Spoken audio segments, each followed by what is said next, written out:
light in the darkness. Rise up to change your generation. Rise up and be the light God intended you to be. Rise up, wise up, and raise others up to God's glory. Rise up to faith and walk in your authority. Rise up.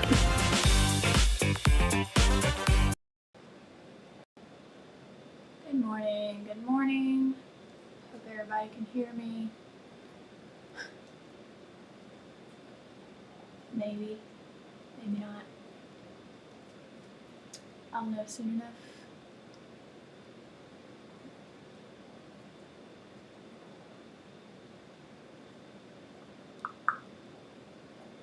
Wait for everybody to get up here.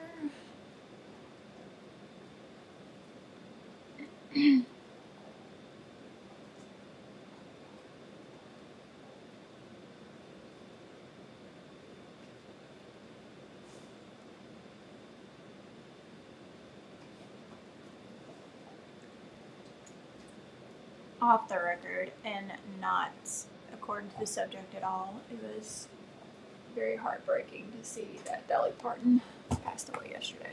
I was in the middle of a meeting too, and like, what better way to be in the middle of a meeting with your, like, one of your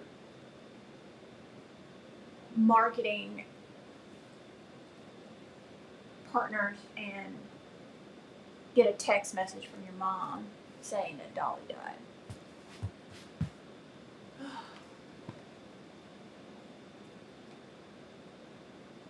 Hashtag legend for sure. All right, I'm going to go ahead and get started.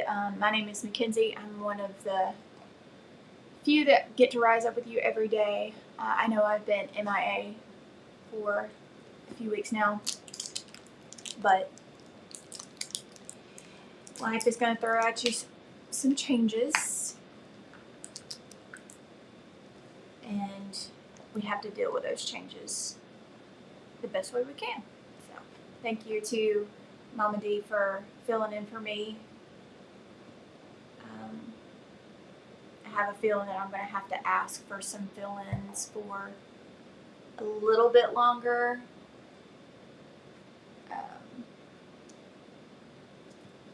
But I'm not going anywhere.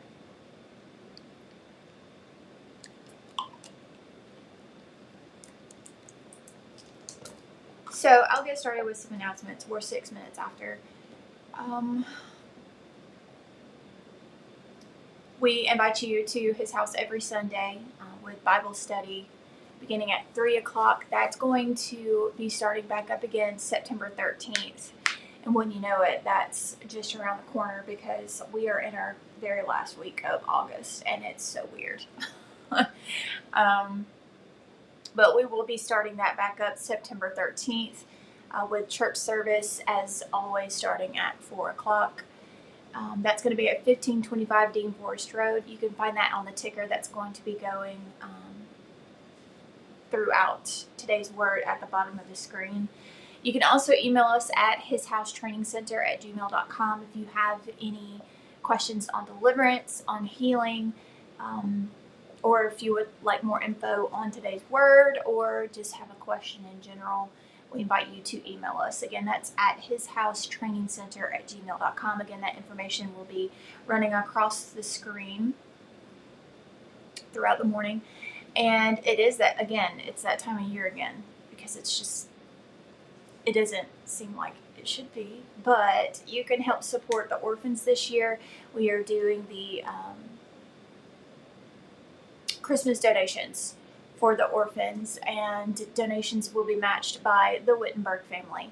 And you can donate via Zelle, Venmo, cash, or check, and that deadline is October 31st. So you can, again, email us at hishousetrainingcenter@gmail.com for further instructions, a repeat of those instructions. If you're donating via cash or check, please email us so that we can give you the proper instructions on how to do that. So I was listening to a sermon last Sunday, and it was we're diving deep into Colossians, and we went briefly over a little bit of chapter 1. And it's I think he said a 6-week study that we're going to be doing over the next 6 weeks. And we started with chapter 1, and I believe there's only 4 chapters in Colossians.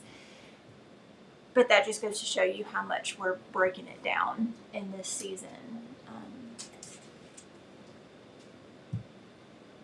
I'm sorry, I'm getting distracted because I've got one of those toys where you put treats in it, and she's just following it along.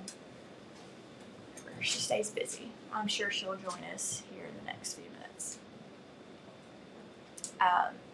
But something that stuck out to me, one of the questions was, the main question was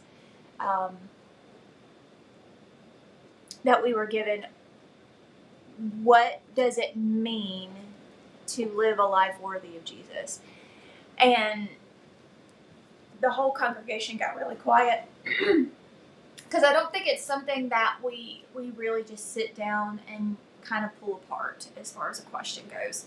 And kind of looking back at how we are, or how we may not be living a life worthy of Jesus, worthy of the sacrifice that he made on the cross, but something that stuck out to me was Colossians 1, I believe it's 9, yes, 9 through 12, and I'll get into that in a moment. But I want to talk about 2 things that kind of sound like they should naturally happen together. It's bearing fruit and growing, which is the title of today's word. And most of us like the idea of growth, right? And we want to grow in our relationship with God. We want to grow in our careers. We want to grow in our relationships, whether it be friendships or significant others. We want our finances to grow. I mean, who doesn't? Especially in the world that we live in. We want our ministries to grow, right? We want the list of opportunities to grow, and ultimately we want to be able to look at our lives and see evidence that God has been moving. We want fruit, right? And that kind of going off the beaten path here, it reminds me of a video that I saw yesterday, and it was probably not the same song, Evidence, that you're thinking of, but in the same sense, they both mean the same thing. They have the same meaning, but what makes this song different that I'm talking about now is that she speaks on how it might be a different word, or it might be a different situation, or it might be a different what have you, right? But it's the same God every time. It might be a different promise, but it's the same God that is behind that. It's the same God that is standing with you in whatever you're going through, whatever the situation may be, whatever the change may be. And our testimony and our lives that we live through Jesus is the evidence that he's here, right? So let me get back on track. But the more I thought about growth, the more I realized that a lot of growth, it happens before there's ever anything to show for it, right? Before there's ever anything to show for that growth, a lot of growth happens. Think about a tree. Before you ever see fruit hanging from its branches, may I just say, there's an entire process happening that nobody sees. The roots are growing underground, but we can't see it, right? Water is being absorbed. Nutrients, they're being taken in. The trunk of the tree gets stronger. Branches are developing, and seasons are changing. They are ever changing. And for a while, you can look at that tree and think nothing's happening. But something is happening. We just can't see it quite yet. It's just happening somewhere where we can't see. And I wonder how many of us have looked at our very own lives and, just stand there and look in the mirror and recently thought, God, nothing is happening. When is there going to be a change? When am I going to see something? When is this prayer going to be answered? When am I finally going to move forward? But maybe God would say, you're looking for fruit, but I'm working on your roots. Right? Just because you can't see the evidence of growth yet, it doesn't mean that God isn't growing something. And going into Colossians 1, 9 through 12. And this is going to be the New International Version. Colossians 1, 9 through 12, it says, for this reason, since the day we heard about you, we have not stopped praying for you. We continually ask God to fill you with the knowledge of His will through all the wisdom and understanding that the Spirit gives, so that you may live a life worthy of the Lord and please Him in every way, not just some, but every way. Bearing fruit in every good work, growing in the knowledge of God, being strengthened with all power according to His glorious might, so that you may have great endurance and patience, and giving joyful thanks to the Father, who has qualified you to share in the inheritance of His holy people in the kingdom of light. So Paul tells the church that he has continually been praying for them. Mind you, the man's in prison. And what stands out to me is what he prays for. He doesn't simply pray that their circumstances improve, right? He doesn't pray that everybody likes them. He doesn't pray that everything becomes easy. He prays that they would understand God's will.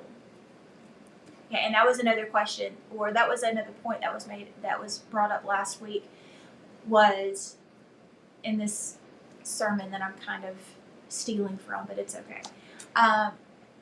Is that, we always want to know God's will. We always want to know God's will. We already know God's will. It's just a matter of reading it, right?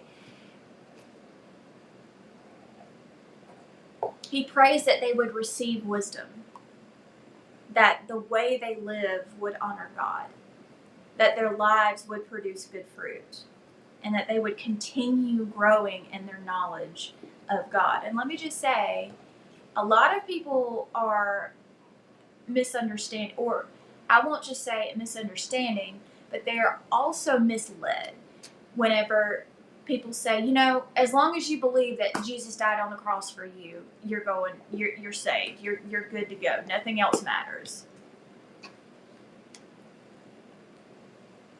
No, it's a little more to that. You've got to live a life worthy of Jesus. You've got to live a life worthy of Him making that ultimate sacrifice. And here's the thing.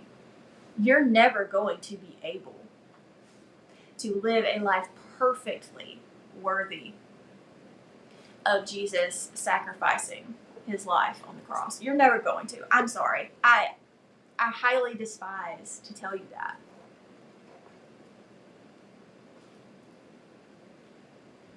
But there was only one perfect person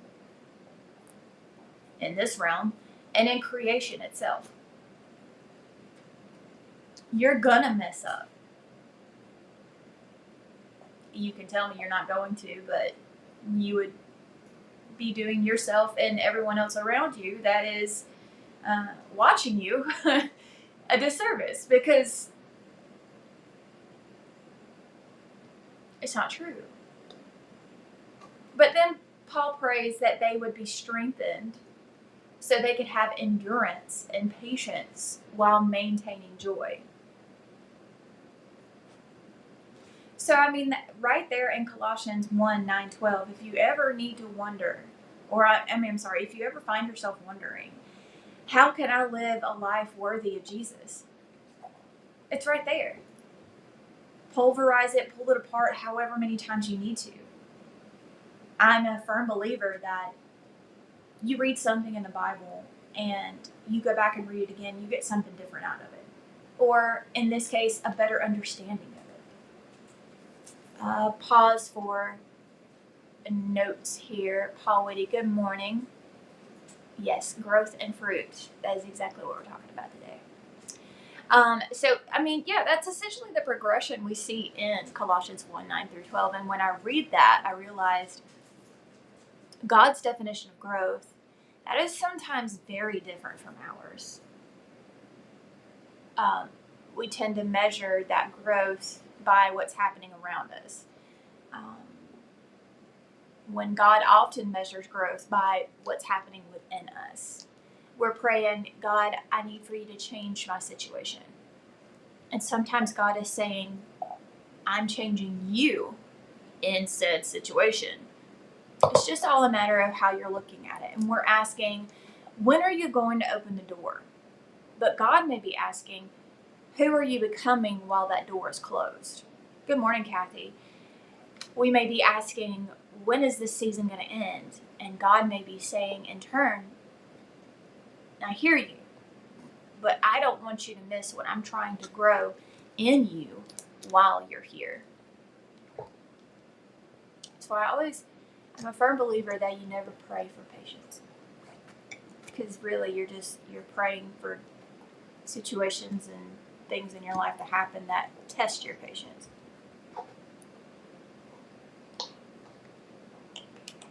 And that's dangerous. Because God isn't only concerned about getting you somewhere. He is more concerned about who you will be when you do get there.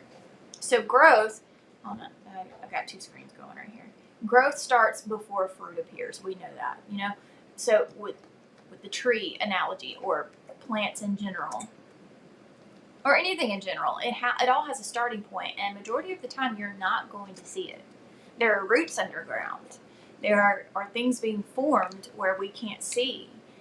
But one of the easiest mistakes we can make is believing that if we don't see immediate results, we're not growing. Right? And I will give you an example of that shortly. But coming from my own life, and that just happened recently, but we never expect that in nature.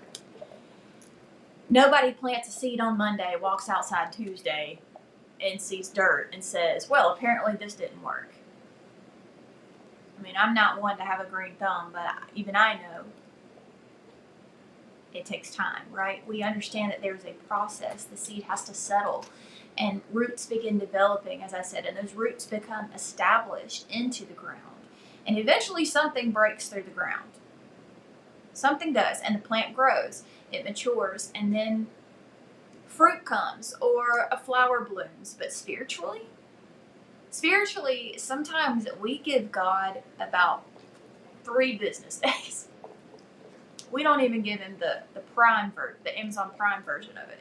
We give him about 3 business days, and we pray, we obey, and we make one change.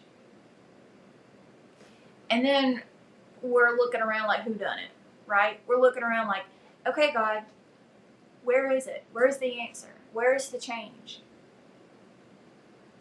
But Paul connects bearing fruit with continually growing, right? That means our walk with God, it's not supposed to be one moment where we say yes to Jesus and then remain exactly the same. It kind of goes back to what I was saying about how people are being misled or they misunderstand and they believe that,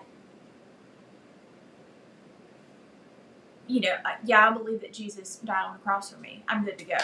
I can make all the mistakes on purpose or not, and I'm automatically forgiven, and, I don't have to work at this. It's not the case.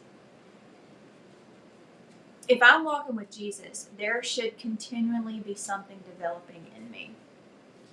She seems like she's up to no good, so. Here. Hop up.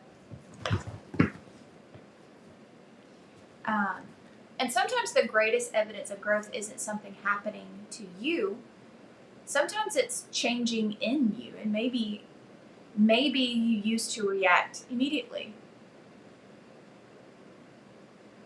Not calling myself out there. Maybe you used to have an immediate reaction, fight or flight mode. But now you pray first, and that's growth. Maybe uncertainty used to completely consume you, but now you can say, I don't understand this, but I trust God. That's growth. Maybe you used to need everybody to approve of your decisions, but now you're leaning and learning to obey God, even when other people don't understand. I don't need other people to understand. That's growth. Maybe something that would have destroyed your peace 2 years ago happens today, and suddenly you realize, this doesn't have the same power over me anymore. I'll give you a very, I guess, I won't say silly, because it's the feeling I had in the moment was not silly. My battery decided to die at work the other day, and thank goodness I caught somebody before I left work, before everybody left for lunch, because I had to go home sick that day, and I had somebody jump me off, and I was going down the road, and I'm headed to AutoZone on my way home to get my battery checked, and which led to me having to get a new battery. I could have easily freaked out. And I even called, because at 34 years old, yes, I still call my mom and my dad about, hey, just letting you know what's going on. Because I am driving what used to be my mom's car. And kind of getting a gist of, has this ever happened to you before? Just, before I go, I'm going to go get my battery tested, but, I'm wondering if this ever happened to you. I have an AC issue right now. Yeah, that's perfect timing. I have my own personal sauna on the way home every day. That's beside the point, kind of. But, there was a time where I would immediately freak out. If I was that same person, my parents live 4.5 hours away. What are they going to do? What are they going to do? But I'm telling my dad about this, and he said, Dad can't do a lot 4.5 hours away. And I said, I'm not asking you to fix it. I was just kind of, letting you know what's going on, and kind of picking at your brain to see if this has happened before with this car. I would have not been that calm maybe 2 years ago. I would have freaked out. I wouldn't know what to do. But look at me, all grown up. Not all grown up, but you know what I'm saying, compared to what I was. It didn't have the same power over me anymore, right? And that's growth. And that's just an example. So don't overlook internal transformation because you're waiting for external evidence. Fruit will always reveal what's happening inside, and we're going to be looking at two different portions of the Bible here. Excuse me. But Paul says in Colossians 1 that our lives should produce good fruit. Can you stop? If we look to John 15, 1 through 5, again, this is all going to be the New International Version. It says, I am the true vine, and my Father is the gardener. He cuts off every branch in me that bears no fruit, while every branch that does bear fruit, he prunes so that it will be even more fruitful. You are already clean because of the word I have spoken to you. Remain in me as I also remain in you. No branch can bear fruit by itself. It must remain in the vine. Neither can you bear fruit unless you remain in me. I am the vine, you are the branches. If you remain in me and I in you, you will bear much fruit. Apart from me, you can do nothing. So Jesus gives us an even clearer picture of producing good fruit in John 15 when he describes himself as the vine, the true vine, and us as the branches. And the idea is simple. A branch produces fruit because it's connected to something that gives it life, right? The branch doesn't just wake up one morning and decide, you know what, today I've decided I'm going to try really hard to make an apple. It produces because it's connected. So before we become obsessed with what we're producing, maybe we should ask ourselves, what am I connected to? Because whatever I'm constantly connected to will eventually affect what comes out of me. if I'm constantly feeding comparison, I try to put those words together. I apologize. I'm constantly feeding comparison, insecurity eventually comes out. Right? If I'm constantly feeding offense, bitterness eventually comes out. If I'm constantly feeding negativity eventually comes out. You see where I'm going with this? But if I'm continually connected to Jesus, something different should begin growing. Looking in Galatians 5:22 through 23, it says, "But the fruit of the Spirit is love, joy, peace, forbearance, kindness, goodness, faithfulness, gentleness, and self-control. Against such things there is no law." So in Galatians 5, it's describing the fruit of the Holy Spirit, obviously. Those aren't just nice qualities, right? They're evidence. And they're evidence that something is happening beneath the surface. It's happening inside of us. And this is where I think bearing fruit becomes very practical. So, mentioning that example out of my life here recently, sometimes fruit looks like what you didn't say. This is just an example. So I was having this conversation with someone recently, very recently, like a few days ago recently, about a hypothetical situation involving something, someone, a situation from my past. And they asked me, what would you say if that person, said XYZ or did this or did that? And my response was essentially that I would be honest. That I would acknowledge that things were not in the right place, the timing was not right, and that there would need to be growth and change before anything could move forward. So in this person that I was talking to, they basically said that I was too nice. Like I'm too nice to the wrong people. That some people just deserve a much harsher response than that.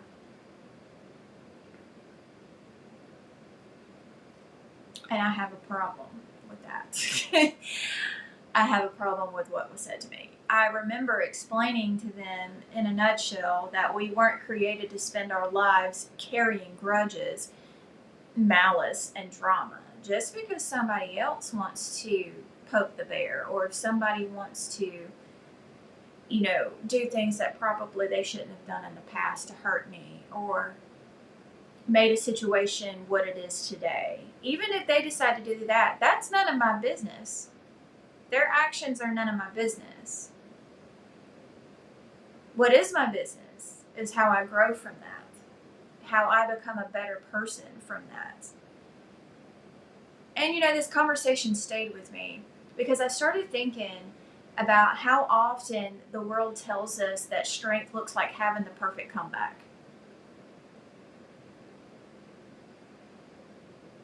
No. You want to know what the greatest comeback is? Especially in your walk with God, is to stay walking next to God. Look to the Bible for that comeback. You don't even have to even have a comeback. Somebody hurts you, the world says hurt them back. If somebody disrespects you, the world says make sure they know you can disrespect them worse. What good is that doing?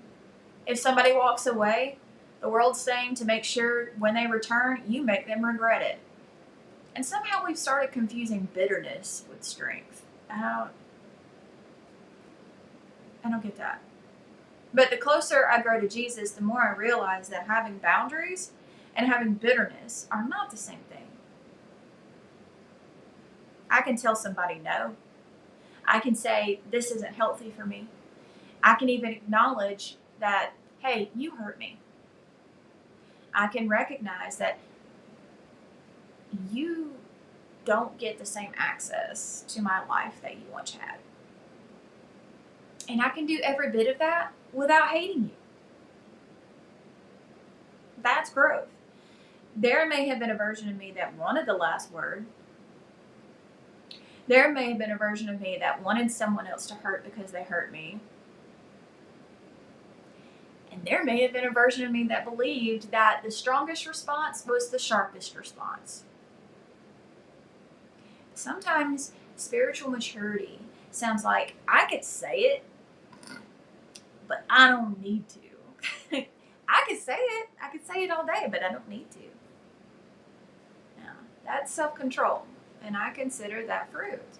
Because look again at what Galatians says that the Spirit produces. That is love, peace, patience, kindness, gentleness, self-control. You know what's not on that list? Revenge. Malice is also not on that list. Holding a grudge, it's not on that list. Making sure somebody gets what they deserve, not on that list. The perfect comeback, not on that list. And maybe somebody needs to hear this. Sometimes the fruit God is producing in you is demonstrated by what you no longer feel the need to do. You don't have to get even. You don't have to embarrass people. You don't have to make sure they feel exactly what you felt. You don't have to win every argument. You don't have to have the last word. You don't have to become cruel just because somebody wasn't kind to you. I'm not stooping down to that level. Can't speak for you. And please understand, grace does not mean having no boundaries. I'm not saying that you treat them like they didn't do anything. Okay, I'm saying don't treat them. How do I put this? Just because you give somebody grace does not mean you forget what they did. And that's where your boundaries come in. There's nothing wrong with having boundaries. Jesus can give you grace and boundaries. You can forgive somebody and still recognize that something needs to change. You can love somebody and still say no. You can wish somebody well without giving them unlimited access to your life. Guarantee it. It's true. You can release bitterness without reopening every door. And one of the greatest questions you can ask when you're trying to recognize growth in your own life is, would the old me have handled this differently? Maybe your circumstances haven't changed. Maybe that other person hasn't changed. And maybe you never received the apology. And maybe the situation still isn't what you wanted. Put that aside, but you're different. Right? And if you're responding with more wisdom and more self-control and more grace and more peace, more discernment, I'm telling you, peace and discernment are two of the most powerful pieces of fruit that you could have.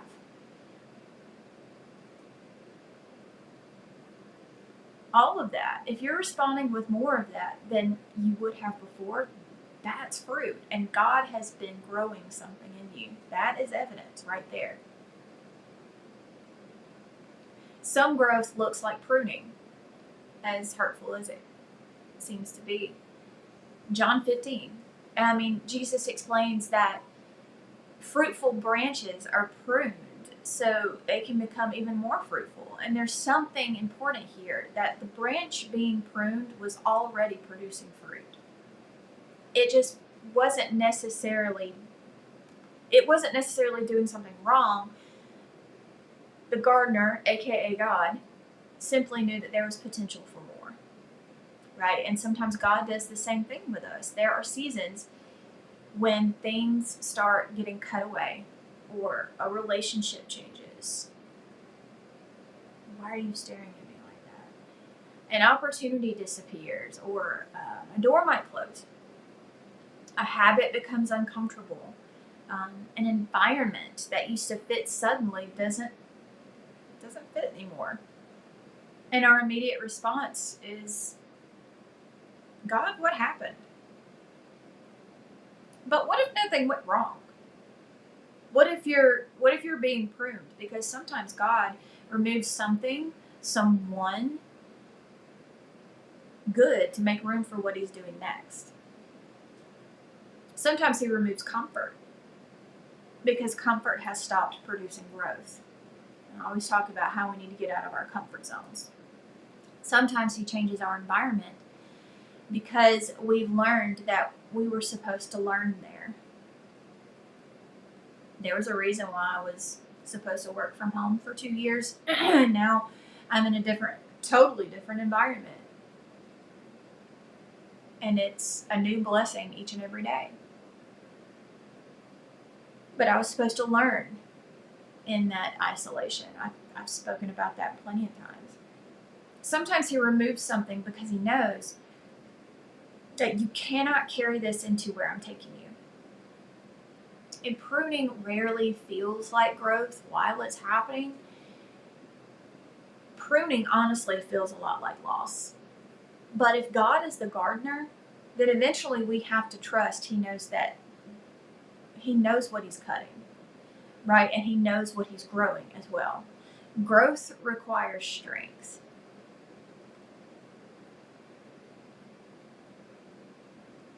Going back to Colossians 1, it takes us somewhere else. After Paul talks about bearing fruit and growing, he prays that believers would be strengthened by God's power.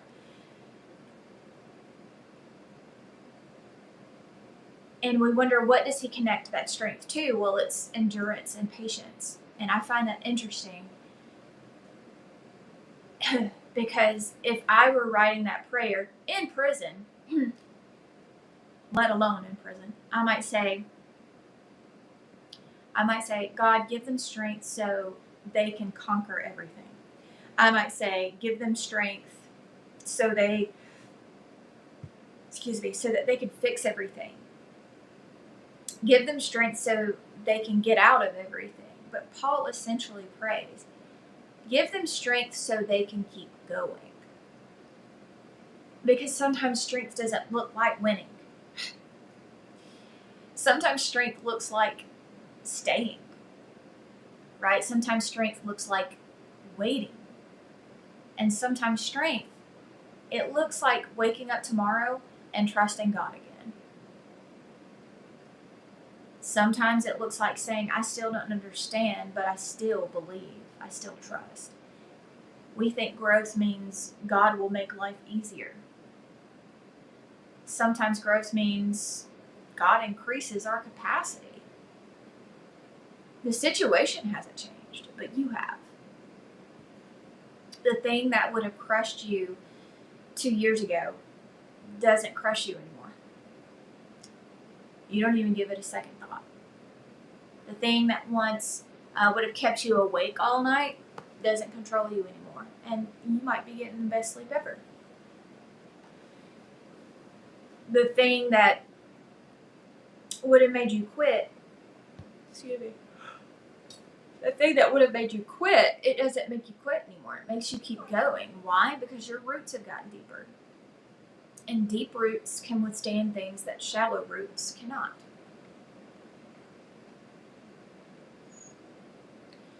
Comparison. Don't compare your roots to somebody else's fruit. And this is very difficult, to say the least, in the world that we live in, because we are constantly seeing everybody else's fruit. We see the promotion, the relationship, the house, the new job, the opportunity, the ministry, the accomplishment, the answered prayer. We see the harvest, but we don't see the roots. Have you ever noticed that? Like, take social media, for example. People are going to highlight stuff on social media that they want you to see. What they don't want you to see is what they went through or what they had to go through in order to get there. Social media is nothing but a highlight reel. It doesn't show you the full story. And that's for everybody. We don't see the nights that they cried. We don't see the doors that they closed first. We don't see the evidence of the hard work Well, we do because, situation-wise, if they bought a house, they obviously worked to get that house, but they don't show the behind the scenes, right? We don't get the behind the scenes. We don't see all the prayers that seemed unanswered. We don't see the pruning. We don't see all the waiting. We don't see what God had to develop inside of them before they could even carry what we're now watching them enjoy. Can you stop? Thank you. And if we're not careful, we'll look at somebody else's visible fruit or highlight reel and become discouraged about our invisible growth.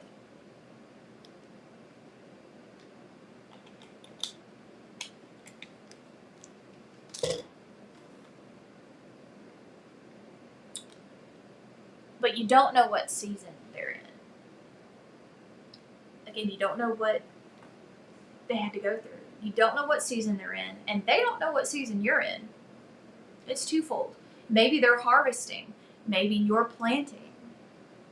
Maybe they're producing visible fruit, and maybe God is strengthening your roots right now as we speak. Both are growth. So don't dig up your seed because somebody else's tree already has fruit on it. You've got to allow God to work. And the good news is that healthy things, they keep growing. I've always said that I always want to stay growing. I always want to remain teachable. I always want to be learning.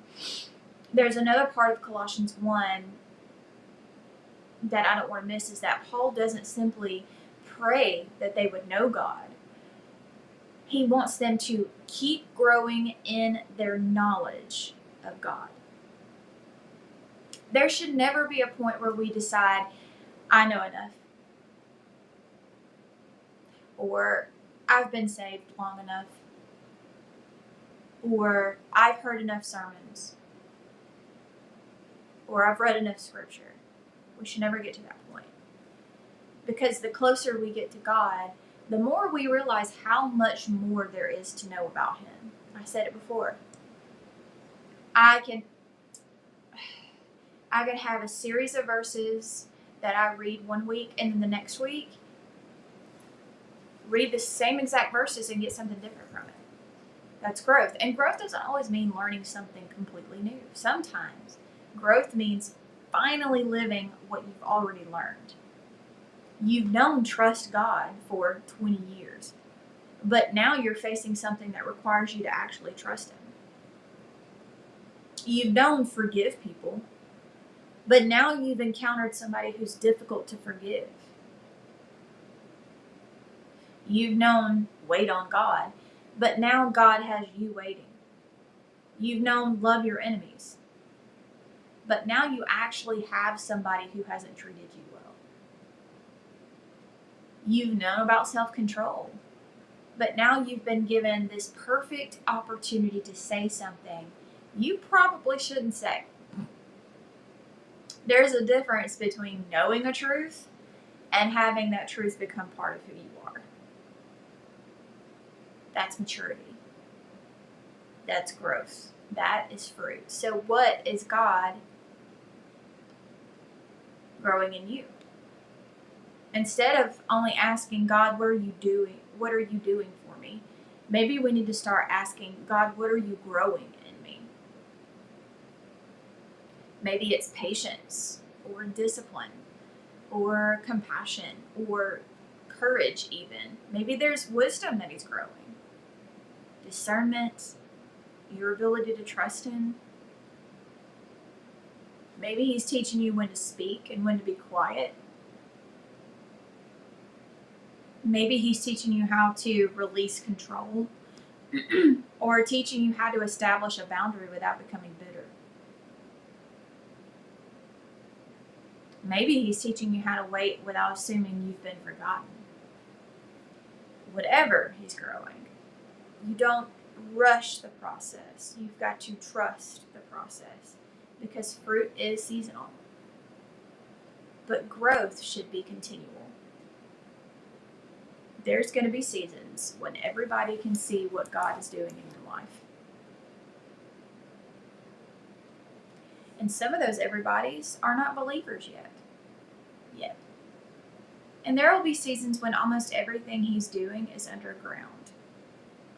Both situations matter. So that is the word I have for you today. Once again, if you have any questions, any comments, maybe you got some concerns,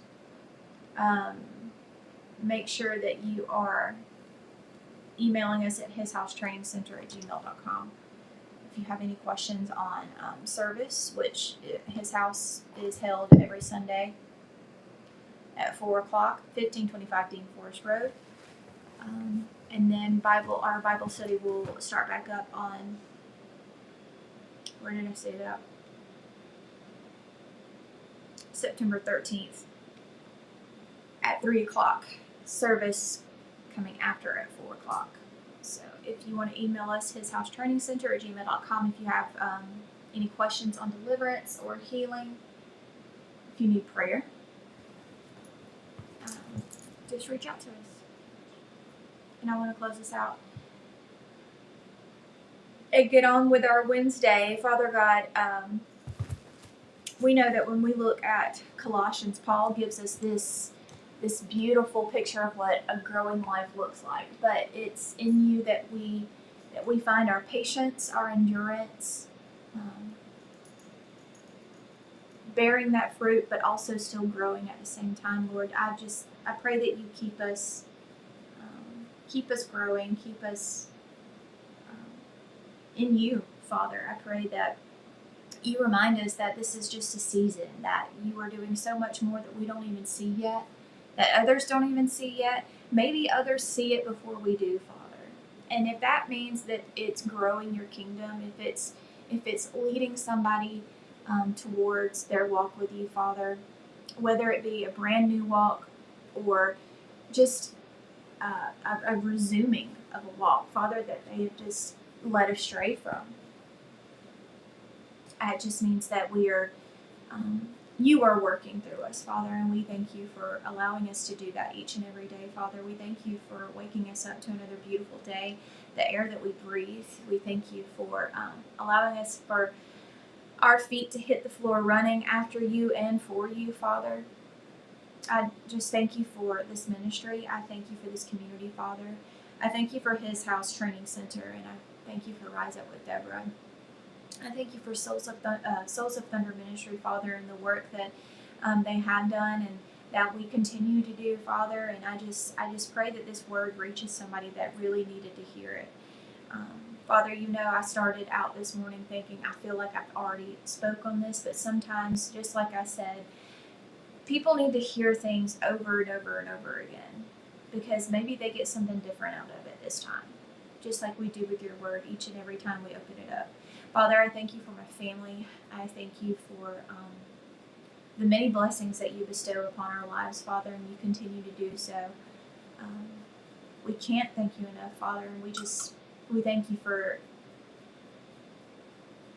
helping us along this journey of living a life worthy of you, living a life worthy of, somewhat close to worthy of Jesus' sacrifice that He made for us on Calvary, God. And I know I sound like a broken record, but it just keeps coming up. I just want us to keep growing. I want us to keep staying rooted in your word, Lord, so that the fruit that we bear it's placed upon this world and so that others can see it. Not just for our own lives, Father, but for the souls of others. God, I just thank you. I pray a hedge of protection over my family, my spiritual family, this ministry, Father, those watching now and those who will watch later. And God, I just thank you for loving us unconditionally each and every day. In Jesus' name I pray, amen. Also, I want to remind you that we are starting up, and you've seen this go across the ticker at the bottom of the screen this morning, but we are, it is the time of year again. It's weird. We're at the end of August. Thank you, Kathy. You can help us support the orphans this year for Christmas. The donations will be matched by the Wittenberg family, and you can donate there are multiple ways you can donate. It's Venmo, Zelle, cash or check. That deadline is October 31st. If you are donating via cash or check,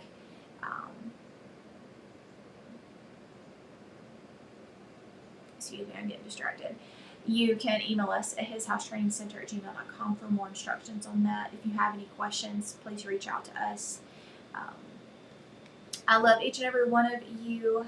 I don't know. I haven't kept up, honestly. My weeks are all running getting together. I don't know if it's Sister, if it's Suzanne tomorrow, but we will. Either way, we will see you back here tomorrow morning at 8 a.m. live.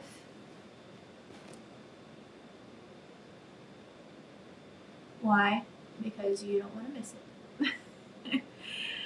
We love y'all. Have a great rest of your blessed and highly favored Wednesday, and we'll see you tomorrow. Bye. Join us for Rise Up on Monday through Friday at 8 a.m. live on Facebook and YouTube. Why? Because you don't want to miss this. It is time to rise up.